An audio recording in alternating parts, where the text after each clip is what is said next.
Hi, everybody. Welcome to From Demo to Master on waves.com. This is episode 4, mixing and automation and mastering. And we're about to do some Q&A from the comment sections, what you guys typed in. But before we get started, I want to thank once again the tremendous Waves crew that's behind the scenes and helped me put the content of the course together and suggested some editing, and then they edited it to take out all my gaffes, and they make the picture look good and the lighting. There's a lot of people behind the scenes that worked really hard on my behalf and to get this information out to you all.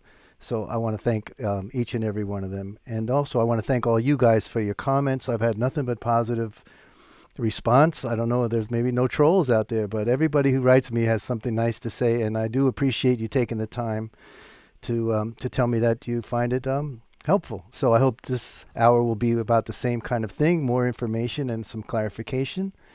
And we're concentrating mainly on automations and the mastering side of things, how to get the levels up and get ready to send your music out to the world. So let me introduce my buddy Gitai, who's monitoring your questions, and he's going to sort through them and pick out the most relevant ones. Hey Dave, hey everyone. Glad to be here. Let's dive right in. We got Paul from Chicago, and Paul wants to know if, beside listening to the mix on different sources, how much time do you try to have between the final mixing and mastering in order to get the perspective on your mix? And also, Paul would like to know if you can talk a little bit about ear fatigue Sure. and what do you do to avoid it? It's not only ear fatigue, but you kind of get used to hearing things a certain way if you sit in the same position on the same speakers for a long period of time. So there's a lot of different small things you can do. Number one, you can change the listening level. Listen to it at a moderate level, listen to it soft. I don't listen loud very much, but occasionally you want to hear how it's going to sound if it's really turned up, but not for a long period of time. The other thing I do is get up and walk around the room. It's amazing how the perspective of the mix changes just from getting out of the chair. You know, you're stuck here looking at the screen. You know, because we're in digital world, we got to be stuck to this visual representation, as opposed to in the past, and even some guys today who work on analog boards. You're up and walking around, reaching over for the knob. So the perspective that you hear, even from the same speakers, is changing. And then there's the famous, I heard it from outside the room, and that's a whole nother perspective. Just walk down the hall and don't come into the room, let the music play, and you get another point of view on it, how it's going to translate out to the world. So that's number one. Number two, I listen pretty low. You can tell a lot more low than you can loud, because loud starts to bring mechanical things into play, like where your speakers are in the room, how loud the cabinets are rattling and everything. But low is just really the music coming out through the drivers. Back in the day, they used to monitor on the little speaker that was on the 2-track tape machine that ultimately we were going to print to, which was mono. And that was a really good reference point too. The second part of your question about how much time between, I think I talk about in the course that once I get my balances whacked into shape and I've got all the tones I like, I put the mastering on at that point, because I feel like if I wait too long, it's gonna my balancing is gonna be fooled, because once you start to limit things, whatever's at the top of the food chain presses down everything else. Let's say the vocal. So if I don't do the vocal balance with the limiting on, I might make different choices, and then it would change later if someone else mastered it. So I even listen with the limiting on pretty early, midway through the process. So there's not a lag time in between mixing and mastering. It's all part of the same process. And then, as I said in the course, I print both, one with the limiting on it that could go right out, and one without that could then go to a third party mastering engineer, which he'll have a nice bunch of headroom to work with. So, Paul also wants to know, and wouldn't you know it, Ovidio Oh yeah, would like to join that question, sure. and they both would like you to explain and show again what did you do with the sidechain compression in the Emily Cup song, and if you can show the routing. Sure. You mean the sidechain compression on the music bus? So them getting the music out of the way of the vocal. Probably so. Yeah. Okay. So let's have a look at that here. So here's my two. Let's blow it up a little bigger. As I described in episode 1 about the routing, all the instruments have these light blue subfaders, and the different vocal parts have light blue subfaders. And then I divide them into 2 camps, the music camp and the vocal camp. And all the music faders go to this subgroup, and all the vocal faders go to this subgroup. Now, at the beginning of the music subgroup, I put a compressor that can accept a sidechain input. You see this little key right here is accepting a bus. It happens to be, well, it was originally bus 1 before, but now it's, I renamed it here. You can rename your buses Vox sidechain. I'm sending from the vocal fader. This guy is a send from this fader. This is where all the voices are coming through, and they're hitting this send at 0. So that route is going into the compressor. That's what's going to hit the detection circuit of the compressor. The compressor is going to work whenever it sees voices. Then you just set a little bit of an amount and a threshold where it starts to just tickle a little bit of compression onto the music whenever she's trying to sing up over the band. So that's where you have to really be artistic. You don't want to be squashing the life out of the band and making it sound too small. You want to be so subtle that nobody even notices it. So let's roll the chorus. I think I'm at the chorus here. Yep. And just watch the amount of compression, and I'll move the threshold up and down, which you'll see it changes how strongly the compressor is reacting. I'll push it way down so we hear it pushing the band away too much, and then I'll put it back where I have it. Never back down. Let's come on up to the rooftops, and we'll shout it out loud. Turn the lights on, stop peeking through the shadows. The best is yet to come. If we're talking about love. So you can see where I ended up leaving the threshold, and I have the ratio about to 1.99. I just want to see that meter move about a dB or dB and a half. Al Schmidt calls it tickling. I just want to see the compressor tickling a little bit. Now, you can use compression much stronger to get an artifact and a color, but in this case, I want to be very transparent, very subtle, so it's very light. So again, the vocals, including the background vocals, are sending signal to the detection circuit, which is whenever I see this level, I'm starting to work. And then this is how much, these 2 guys. So every time she needs to sing over a loud part of the band, just pushing the band out of the way, just a little nudge. And it makes it very easy to understand the lyrics and hear the artist on top of the track. I mean, because you think about some pop hits, the tracks are massive, and yet you can still hear every, think about Firework, for example. It's a big sounding track, and then you hear the vocal just crystal clear over the top. So that's what that's for.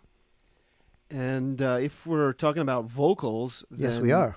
Then Bill asks, what is the benefit of using Vocal Writer to automate the vocal volume versus doing it yourself with the vocal bus as you demonstrated in the last lesson? Well, think of it like a modern convenience. Like, why use a vacuum cleaner when you could use a broom? Okay, I could go through the song and write it, and very often I do. But Vocal Writer, if you set it cleverly, can do that job for you, and just forget about it. It's working. I guess the best way to say it would be a time saver. And you can also print the automation, as I showed you how to do in the vocal episode. And then if you find it a little too aggressive, you can go through and thin it out. But often if I'm working fast, sometimes people don't have a big budget. They need to do quite a few songs in a short time. I find Vocal Writer gets the vocal sitting right where I need it and evens out soft passages and loud passages to the point where then I might actually ride beyond that on the master vocal fader, but it's a huge time saver and a really big help. And we have Arseny, and Arseny would like to get back to something you have explained before about EQing. Mm-hmm. And he says he's not sure he got this right. Do you, Dave, generally configure all the EQs before levels to set the timbre, and then tweak the faders only? Or if not, how do you go about organizing your and managing the whole matrix of EQ, levels, compressions, and how do you maximize the track with all the instruments having their proper audible space? I know it's a big one. I think I understand what he's asking. Do I have a set routine of do I EQ the whole mix first and then go back and do compression and then it's more about it's more like a stew, a little soup, you know. And I work on the instruments themselves first. I try to think of drums as one instrument, even though it's many faders, including the kick and snare. And so while I'm listening to the whole drum set, I might find that the kick is boomy, so I might EQ the kick, or I might find the snare is dull, so I might EQ the snare, and then I might find that the snare is not cracking hard enough for my liking. But meanwhile, before I compress the snare, I might turn on the bass and listen to the bass with the drums and some of the guitars and stuff, or maybe the lead vocal. So it's kind of a back and forth process. It's like, think about a painting. You know, the painter doesn't paint from the top of the canvas down, right? He sketches out the scene. He fills in the foreground person, or maybe, and then maybe some works on the trees, and maybe with the shadows on the lake. It's kind of a, there's no real answer to your question except to say that you just keep moving around. Okay, let's work on the snare sound. Now let's add the lead vocal. Lead vocal sounds dull. Add some high end. Okay, now let's compress the snare. Now the vocal sounds dry. It's not a certain order. It's kind of a, you know, whack-a-mole. hit things as they occur to you, and trust your first instincts. If that snare sounds dull and you brighten it a little bit, leave it alone. Don't wake up in the middle of the night and go, oh, I think I brightened up the snare too much. You know, you never finish the mix. I know lots of guys who try to mix like that, and they're like, yeah, we're putting out our EP. We've been working on it for 10 years, and it's 2 songs. Not going to happen. You're not going to have a career. You know, you got to put out content. You got to have a body of work. So trust your instincts that the way it sounds to you the first time you hear it, just like you're setting your guitar or just like you're setting your tone on your keyboards, it's the same thing. Tej would like to know. It's a little more general question, and I think it's about EQing, and Sure. you might be able to show it with probably the F6. I think he asking. Are there any visual cues you look for when using an EQ plugin, specifically low-end problem areas? Sure, absolutely. Let's see what we maybe can put that on. Well, let's try vocals. The EQs that have RTAs, real-time analyzers, which are, for example, the hybrid, the H series EQ, and the new one, F6, which I really love. In fact, if you know about the F6, it came out and there was a hue and cry about why don't you have an RTA, and the engineers went to work within a week, I think it was, and suddenly there was F6 RTA, which is like a really great thing. Let's look at it here quickly. See the difference? F6 without the RTA, F6 with the RTA.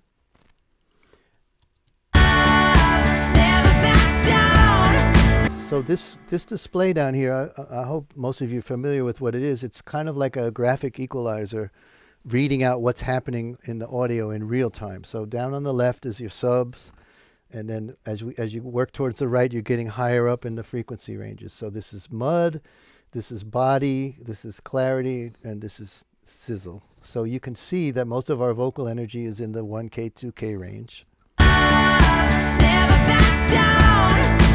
And it's also got this peak hold indicator, which you can adjust, but I just leave it on the factory setting. So as I stop the music, I get a picture of the mountain range of the frequencies. Particularly in the low end, like on a bass or on a kick drum, you can really see if there's too much of a certain frequency, and you can zero in right where that frequency is. It's also a good way to learn frequencies. The difference between 100 and 60, that's almost an octave. 50 to 100 is a whole octave.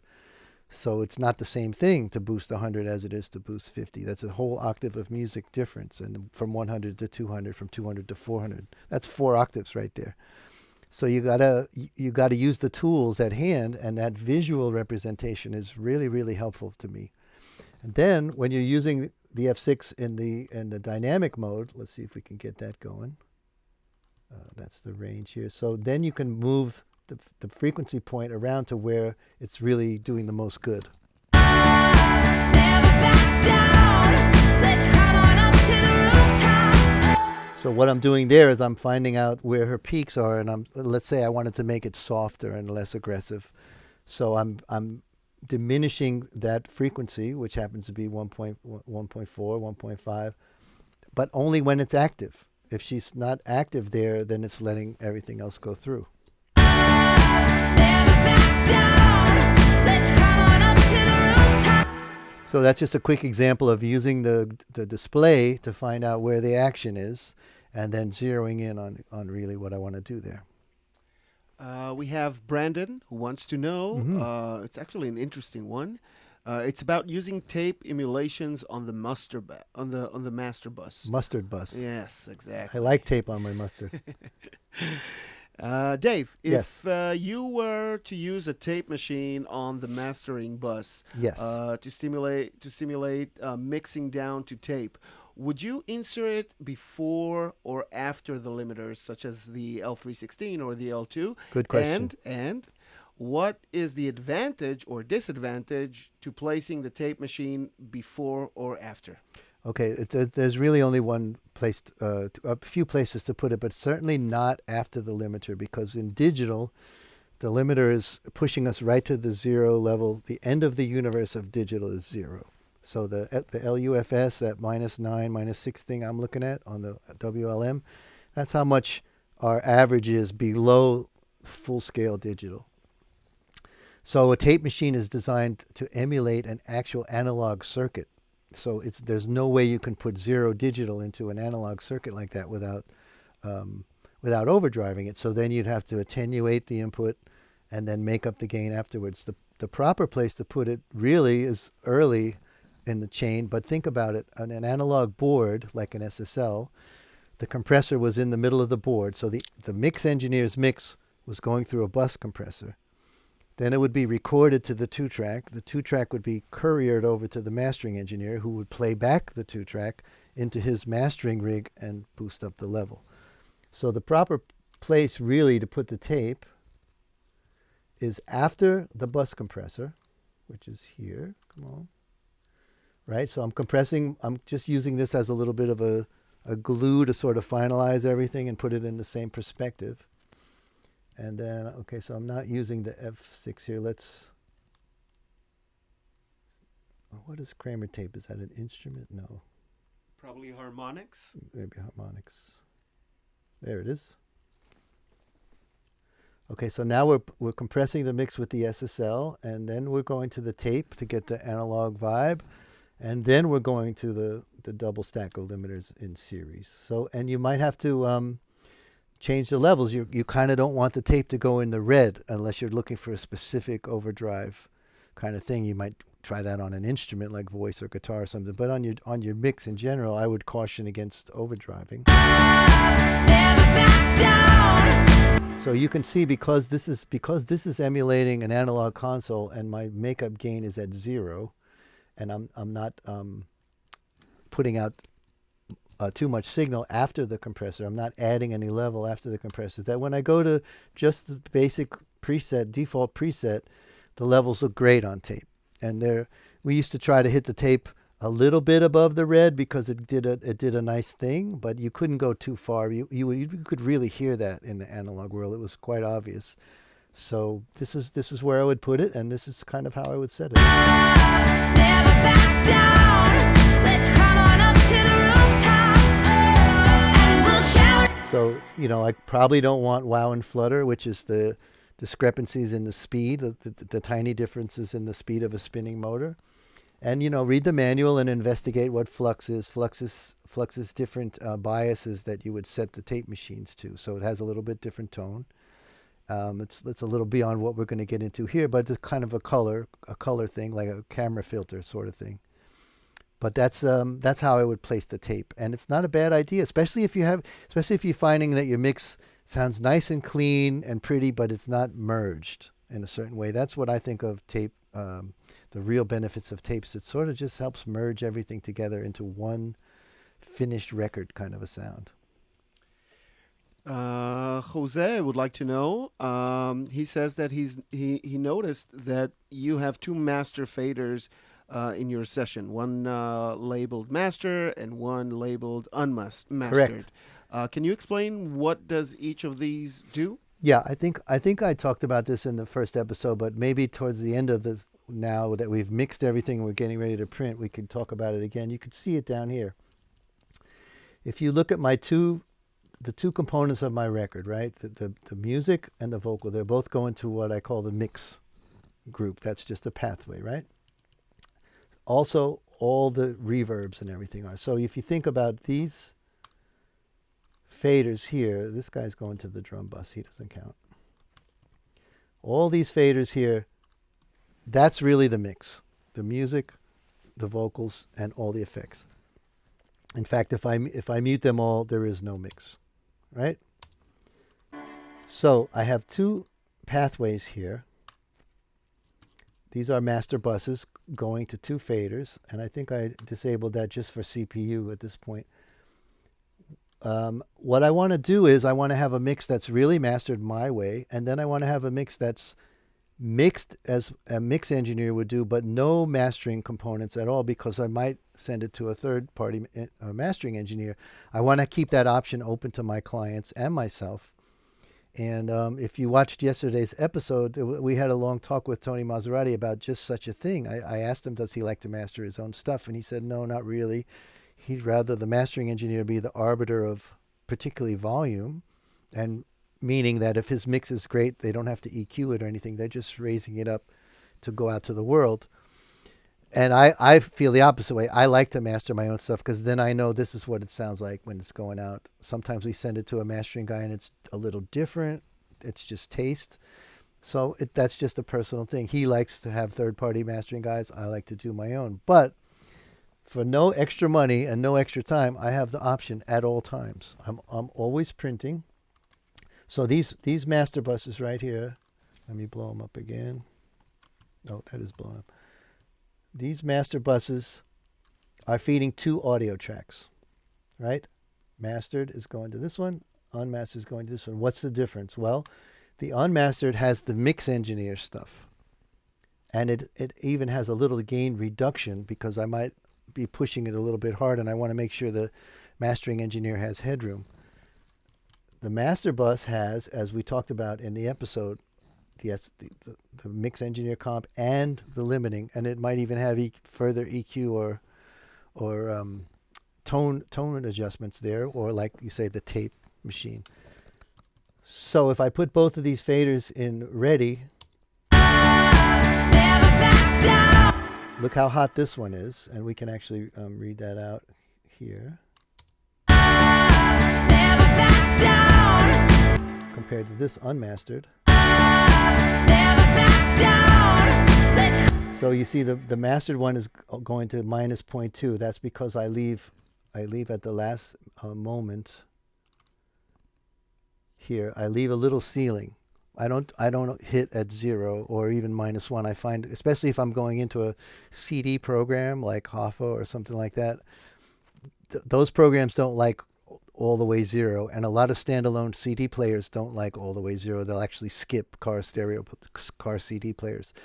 So nobody's going to hear that 0.2 dB below 0, and it gives me, I'm sure that the CD will not skip. I'm sure I can send it out to any record company and they'll be able to manufacture it and it'll be fine. So that's my mastered one. But you see the unmastered one has a 4.5 dBs of headroom because it's only going through the SSL.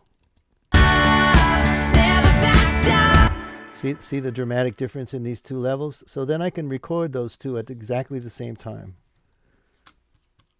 If the client is sitting here with me, or if I've decided I'm done with the mix, we just go.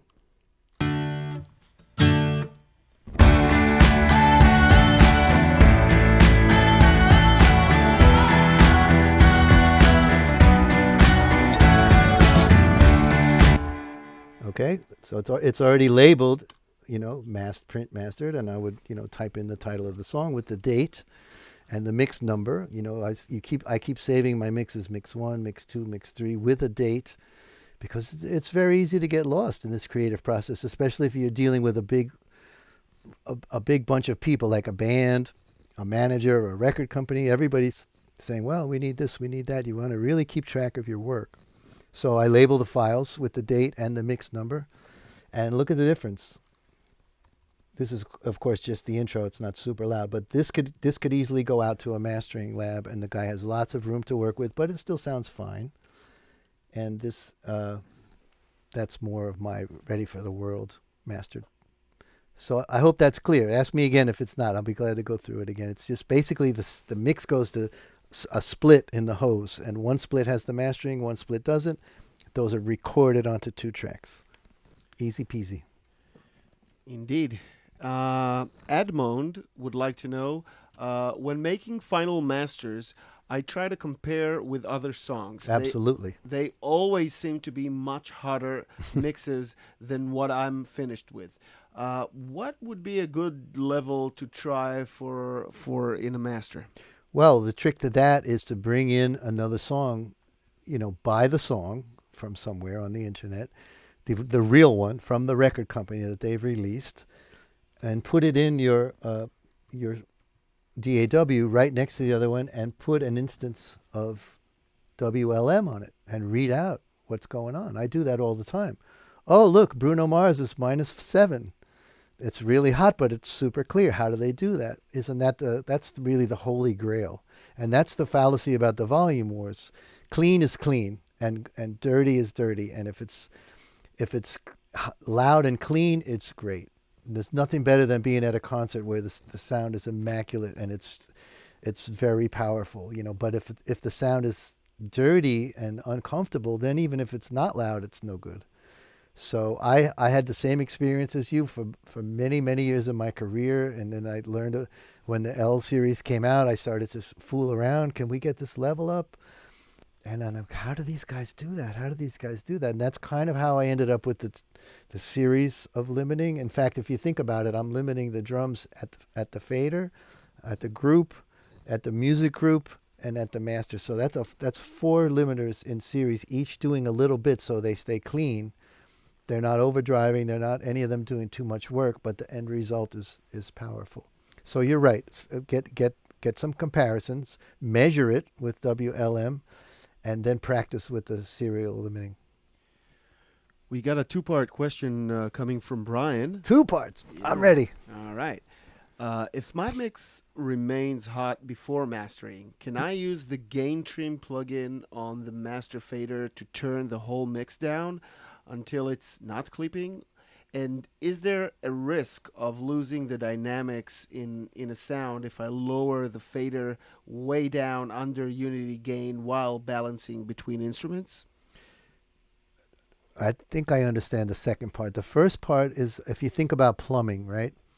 So you're sending a lot of water through 5 or 6 hoses to a smaller hose, and the hose can't take it, so you clamp down on the hose. That's what you're doing when you're lowering the master fader.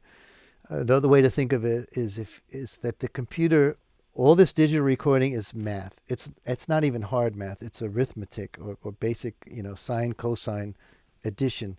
Everybody remembers in the 8th or 9th grade when you had to add 2 sine waves together and get the resulting sine wave. That's what it's doing with, I don't know, on this record, 40 sine waves of all kinds, jagged or not, and 96 times a second, depending on your sampling rate, 44,100 times a second, 96,000 times a second. It's adding all those sine cosines and making a result. Now, if the addition of that cosine goes past 0 at any point, the computer just ignores it. So if these faders are all super high, it's just you're clipping off all that information, and then you're lowering a clipped wave at the other end, right? It sounds right because, you've got your same balance loudly coming into the master bus and then lowered down, so it sounds okay. But think about all that information. Even if you can't hear it, the clipping is losing information there. So why not restructure your gain balance to get all the information? I call it carrying the water from the well. My clients and I joke about this all the time. Be like, oh man, I hate my record came out and I heard it on SoundCloud and it didn't sound right, because every step of the way, every time we go to the next platform, there's some degradation. It's unavoidable. We go down to 16 bits for the CD itself. We go, if we're at 96, we go to 44.1 to put it on Spotify. So you have to carry all that water as far as you can. Get as much of that water into the kitchen to cook with as you can. Don't let it spill out on the way. Don't let it spill out of the bucket. So that's what you're doing when you have your faders up too high, and then you're compensating with the master fader. Now, that's not to say when I turn down this master fader, as I just showed you, I'm still not overcoming clipping. I'm just lowering the overall gain, but I'm still getting all the information because I never went to the edge of the universe.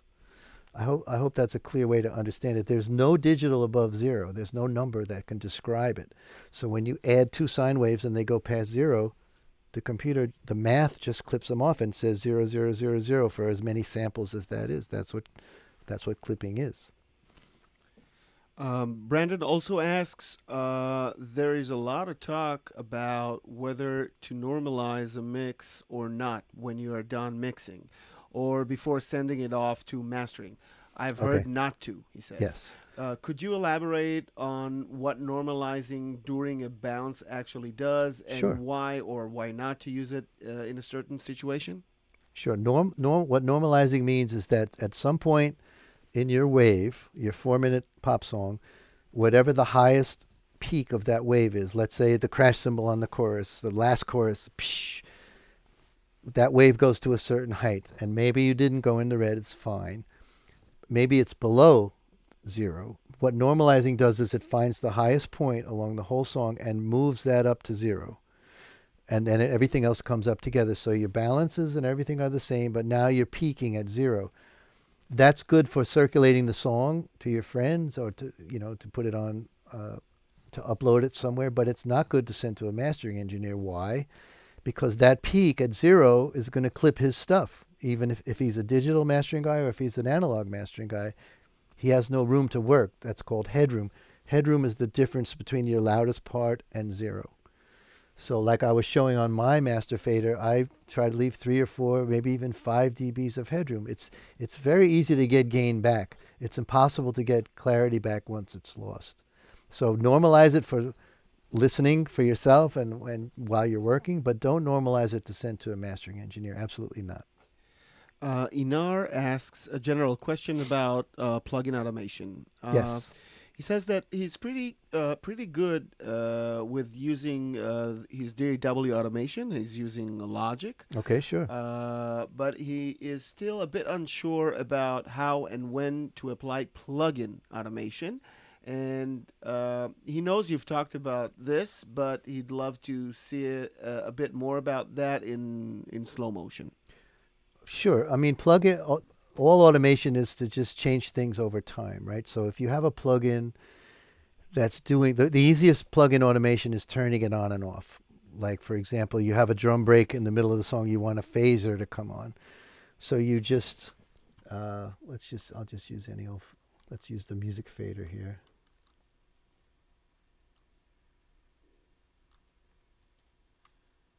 And let's go to, you'll see now that I'm a big fan of the early Waves plugins, man. This is my favorite phaser.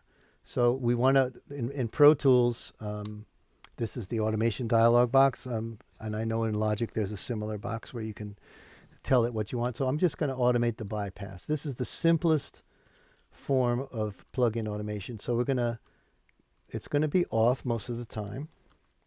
And let's find a spot where we can. Don't leave those. Maybe right before the chorus. Hold it. Okay. So for this bar, we're going to go to our music fader. These are the parameters that are automated. Now because I've enabled metaflanger to be bypassed or not bypassed, suddenly I have a new parameter. This wouldn't be there if I didn't enable it. And we'll just turn it on. Hold your head up, never So that I made it really super dramatic, so it would be easy to hear. But that's the simplest form of automation. Now you could automate any other kinds of things, and in Pro Tools, if you hold Control Option Command and you click on the parameter, it asks you if you would like to enable it. But as I was showing you before, so we can have a mix control. Well, let's add the mix control. So now we have mix in here. And we could have the mix. Let's say we want the mix to start at that 1 bar break. We're going to start at halfway and then get more intense. Oops, I'm in the wrong place, aren't I? We're going to start it here. hold your head up. So watch this mix control right here. Where as we first of all, the bypass will pop on right there at bar 28, and then the mix will go to from 50 and scroll up to 100. Hold your head up. So that's a simple example. More tool oriented examples, like when you want to fix something, would be, let's say, changing the threshold in a compressor. Let's say the verses of the voice are very light and whispery, so you don't really need a lot of compression at that point. But then she starts, in fact, it wouldn't sound good, it would sound bad. Then maybe in the chorus she sings louder, so you might want to automate the threshold for a section to be lighter, so the compressor's working. Or vice versa, you might want to compress the chorus more, bring the threshold down, or the ratio, whatever. But plugin automation is available on any parameter on any plugin, including the Waves instruments like the Wurlitzer and stuff. You could have the fuzz come on for a certain part, or the amp. Any parameter on any plugin is available to be automated, and it's a great tool. We're getting a bunch of questions related to levels, in particular the The hardest part of all. Exactly, the LUFS levels. Okay. Simon says, I wanted to ask you something regarding your levels. I've noticed that you achieve loud mixes, but your LUFS is within the range that Spotify, YouTube, etc. accept. How Right. do you do that? Because when I try to get a decent level, my LUFS readings are usually closer to -8 rather than -14. Well, it's two different things. The Spotify thing is what they broadcast at, the absolute volume that they broadcast at. And I think I talked about this. This is kind of one of the things I talk about with all my buddies. -14 playback does not necessarily mean -14 in limiting. It's not the same thing. And I talk about in the show from yesterday about the feeling of pressure and the punch of the mix. So going back to comparing, I put in a couple of songs that are in the genre that I'm at, and look at the LUFS there. And generally pop, the final mix master on pop, stuff that I'm going to send out to the labels, it can go all the way up to -6, which is really loud. Club records are often that loud for long periods of time. Sometimes I'm asked to master a DJ's remix where he gets a lot of remixes from different people. Some guys are underground house, so theirs tends to be more dark and warm, and then other guys are more techie, so their stuff is mid-rangey and punchy. There's a tremendous difference between some of the louder tracks and the lower tracks, so I have to compensate when I'm mastering the compilation. I have to bring the underground house stuff up, and I have to actually bring the techie stuff down, the progressive stuff down, because it's too loud if you're going to listen to it all on the same playlist. So that's what Spotify is doing. It's putting out everything at a -14 volume. Now, if we make a soft mix and play it back at 14, it's going to be a soft sound. If we make a hard mix and play it at -14, it's going to be a hard sound, same volume. So I like to think of my mastering LUFS as the punch of the record, the power of the record. and I try not to go too far. I try to go as far as I can without really being able to hear it, and that's a very artistic decision. That's like saying I want to paint a sky. How blue should I make it? Well, I gotta be as blue as the sky on Earth, but I don't want to see the paintbrush strokes in the sky. I want it to be look natural. So that's kind of how I think of it. And A, compare it to your competitors. B, listen to it how it sounds, and C, how is it making you feel? Is it giving you is the hip hop stuff hitting hard? Is it going to make the cars bounce, or is it kind of like just polite? That's it. Steve, you mentioned pressure. Well, you said pressure. So Steve would love you to clarify something. He says, when mastering, I'm not sure what you mean by pressure rather than level. Yeah, pressure. I'm using pressure as a adjective, not as a necessarily a scientific term. So let's listen to Emily and bring down the limiters and listen to the differences. Where am I here? Here. Okay, so what am I doing here? I'm getting 5 dBs out of the L316 and another 5 out of the L2. So let's take the L2 off. Hold your head up, never back down. Let's come on up to the rooftop. Okay, so if we were gonna, I guess the best way to hear this, you'd have to do this on your own, is to level match, right? And like have two versions, one with this much level, so that's averaging at what? Hold your head up, never. Okay, so there's your 14, but that's not 14 Spotify. That's 14. This record is coming out. That means the peaks and troughs of this wave average 14 dBs below full zero, which means the troughs are 28, right? The average. But listen to the tone of the record. It's going to get louder, but also listen to the tone of it when I add that extra almost 6 dBs. So 14 and 6 is 8. It's going to get up to 8. Hold your head up, never back down. So yes, it got louder, but it also got more exciting and more aggressive. And that's what I'm talking about pressure. It's just a word that came to mind. It doesn't mean there's a parameter of pressure. Think of it as in terms of excitement and aggression and everything. Yes, louder sounds better. In a fair comparison, you'd put them both side by side at the same playback volume, which is exactly what Spotify is talking about. But this record is going to sound a little bit more exciting at Spotify minus 14 than the one without the extra limiter, because the tone of everything gets sharper and more aggressive. That's the best way I can think to put it. Okay, here's another one. Mposh asks, what are your 4 main plugins from Waves when mastering? If I can get 4, which ones? Okay. What are the essentials? That's a tough call. Well, because I was an SSL guy and cut my teeth on SSL, and you'll see a lot of guys with, Tony Maserati would say that. Chris Lord-Alge says it in every show that he has a certain SSL that he loves. We love the SSL bus compressor, and there's a lot of other manufacturers that make clones of it, and I've never seen one that really reacts ballistically in terms of the content flowing through it and what it's doing to the music quite like the Waves one. It's modeled after the one that I know on the analog side and I'm very familiar with. So I don't think I've sent a mix out in the last 10 years without that on it. So whenever that came out, that was the go-to first step.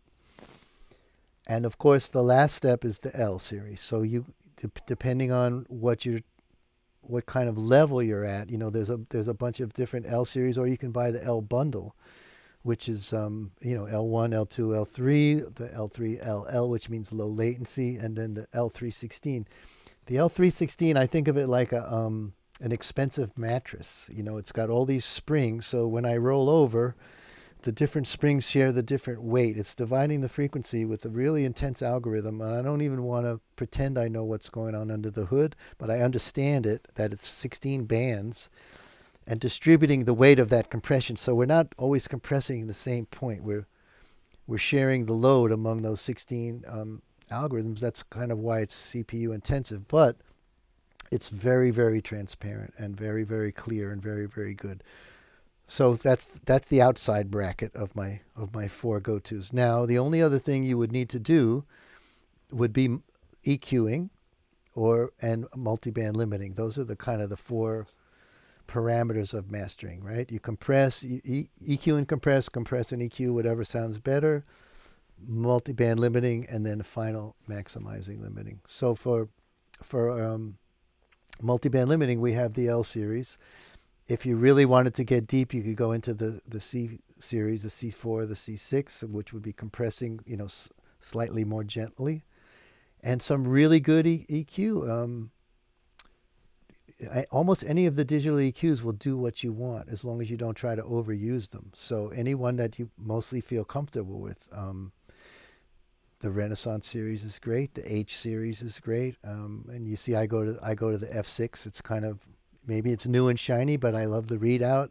I love the fact that I can work it dynamically over time, just when that energy is there and I want to get rid of it. You can automate all the parameters. So maybe you want to EQ the bridge, but not the rest of the song.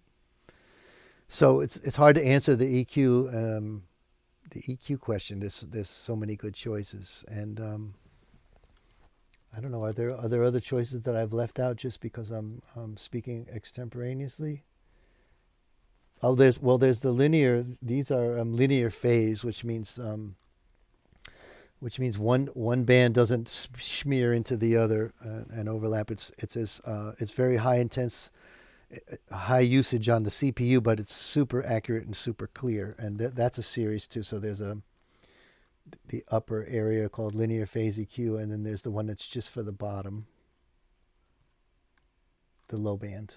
Sometimes you see how this is only goes up to 2K because you can really get in there and in a small area. Maybe you just need to take out 93 hertz, or a little area around 95 is a little too boomy. If you have good speakers, you would be able to figure that out. So the linear phase EQ is a really good tool for EQing at the very end of your mix when you don't want to smear anything up. You just want some accurate EQ. So it's funny that you mentioned phase, because we have a very interesting question coming from Jeff. And that question goes all the way back to when we talked about phase issues in the first chapter, but connects to that to the final mix. So he says, can you please talk about phase in the final mix, and specifically how keyboards work into that? A lot of cool keyboards and synth sounds are out of phase or play with phase and psychoacoustics. Correct. How do you know when it's going to be a problem in the final mix or not? And can you know ahead of time and plan ahead? It's funny. Just this week, I did a club record for somebody, and who wasn't really satisfied with the work I did because he said the keyboards seem out of phase, and I thought, man, I'm using S1 on the keyboards. I'm making it super wide. He's going to love this. I thought he would love it. He actually hated it. So you're absolutely right, and you're very perceptive. You're going right to a point about the psychoacoustic phasing things. A lot of the keyboards, the VST type keyboards that we have, put things out of, not 180, but somewhat tilted out of phase so that it feels to us like it's behind our head or just super wide in the panorama.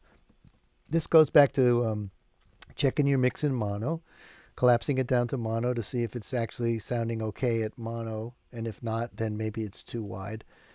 And being able to listen to those keyboards and understand what you're hearing. You kind of have to train yourself to hear what out of phase is. When I pointed out to my clients, I'm like, "Hey, man, your piano mics are out of phase, right?" And they go, "No, what do you mean?"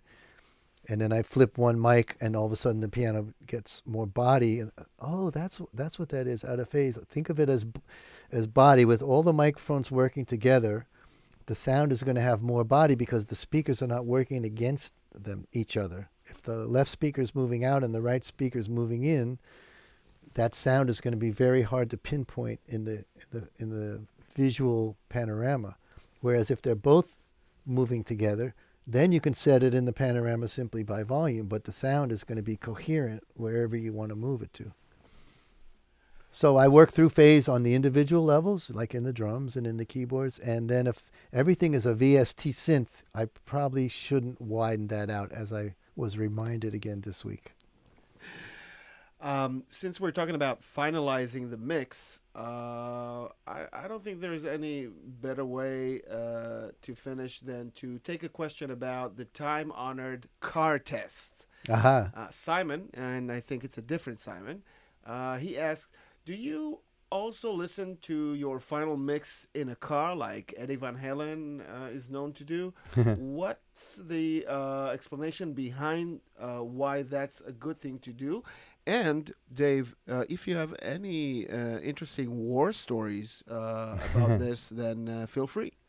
Well, the car test was a tried and true way to listen to things in the days of cassettes, because there was no way to get the digital stuff out to your house. There was nothing to play it on, so people would make a quality cassette in the studio and then go play it in a system that they knew very well. Most people spend 2 or 3 hours a day in their car doing errands or commuting to work or doing what they have to do, so they know how that sound system sounds, and they know how their favorite music sounds on that, so it's a good place to compare your own music to. Okay, war stories. Before I introduced a subwoofer into my system, my speaker system, it kind of looks a little bit homemade, but it's very tweaked out in terms of reference. What I did was I spit out pink noise from the DAW, and you could see the graph of the pink noise on an RTA that I inserted. And then I put my test mic in my listening position, and I put an RTA on the test mic input. So what's coming out of the DAW should look like what's going back into the DAW. But the mic input should look exactly the way the mix is coming out. Therefore, my ears, the microphone, is hearing exactly the mix, the pink noise. So without the subwoofer, I had a severe roll-off right around 50 or 60. So there was really nothing going on in that sub-frequency where the stomps are, let's say, on an indie rock record, or the 808s on a trap record or anything. I'm really missing a lot of info. And people would take their mixes out to the car, and they would come back up and say, Dave, we got to turn the bass. That's just killing me. And I thought, wow, this sounds great. So that would be a good piece of advice. My subwoofer is not expensive. It's not fancy, but I used the graph. I controlled the subwoofer until it would give me a little bit more representation of what the DAW was putting out. And then I tuned the volume on the Yamahas. I have a power amp. And on the Gentle X, there's attenuation knobs on the back. And I evened everything out. And now I can switch between all kinds of speakers. And the color and frequency response of the mix doesn't change. And when it goes out to the Jeep, with the subwoofers in the Jeep, it's still cool because I'm not overdriving that low end, making up for something that I'm not hearing. So the point of fact is that you really need to be in an environment where you know what you're hearing. And I talk about this probably in every episode. Don't get married to your speakers that you paid a lot of money for. Make sure by measurement that what you're hearing is what's actually coming out of the DAW.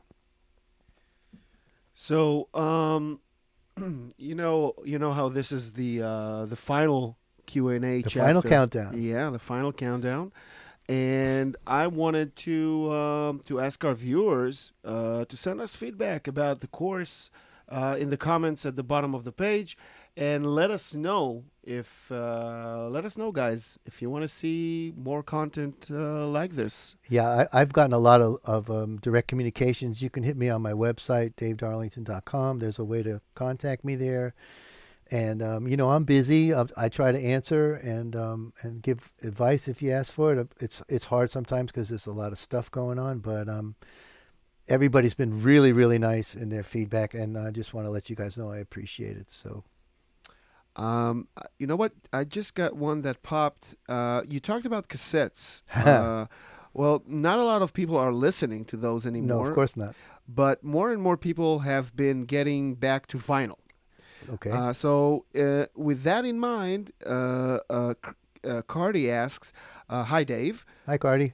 How do you approach the low end when mastering for vinyl as opposed to CD or streaming?" I have one of my assistant engineers at the original Bass Hit has purchased a pressing plant. In fact, the one from Island Records that's in Miami, and he's got the guy who's cutting is the guy that cut all the Bob Marley stuff, so he knows a lot about this. And so I asked him recently, is it better to send my mastered digital ready for the world, 16-bit 44s, or should I send unmastered? He said, send us the masters because our guy is really good, a good vinyl cutting engineer, which is a whole separate skill. We'll just be able to take all that level and all that bass and just sculpt it out a little bit, because you can't have too much bass on vinyl because it rattles the needle. The lower the frequencies, I guess, mechanically, the wider the stylus is moving. So if it's too much bass information, the needle's going to wobble and jump. So you have to know who's going to cut the plates that that press the vinyl, and they take.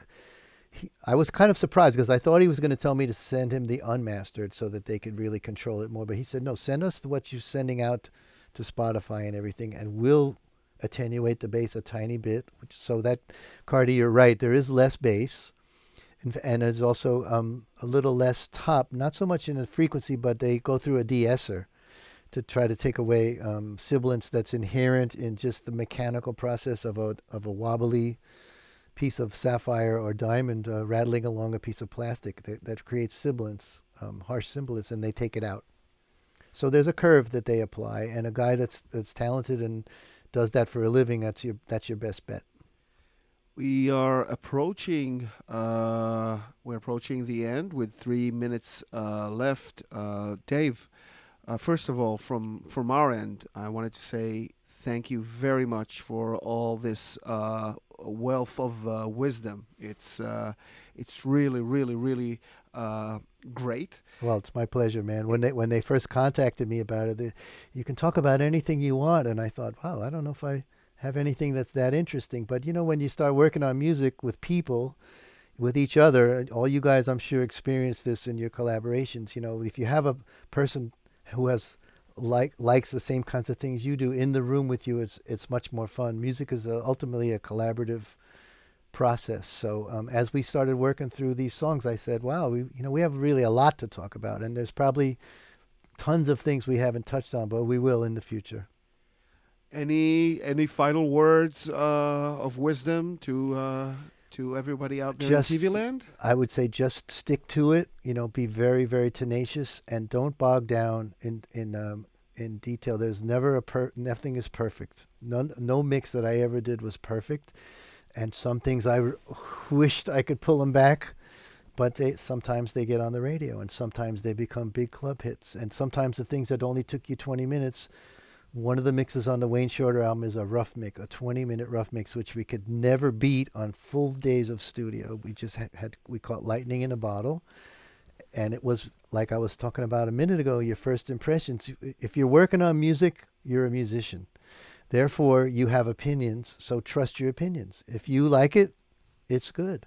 And just be tenacious, and don't try to spend your whole life making that perfect symphony and then put one record out when you're 50 years old. It's not a way to have a career. Make a body of work. Put it out there. Nobody's going to troll you. And if they do, so what? We don't care about the trolls. We care about the people that like the same stuff that we like. So, music is from the heart. So trust your heart, trust your ears, and just go for it. Thank you so much, Dave. It's my pleasure. It's been a pleasure. It really has. Peace, guys. I'll see you next time.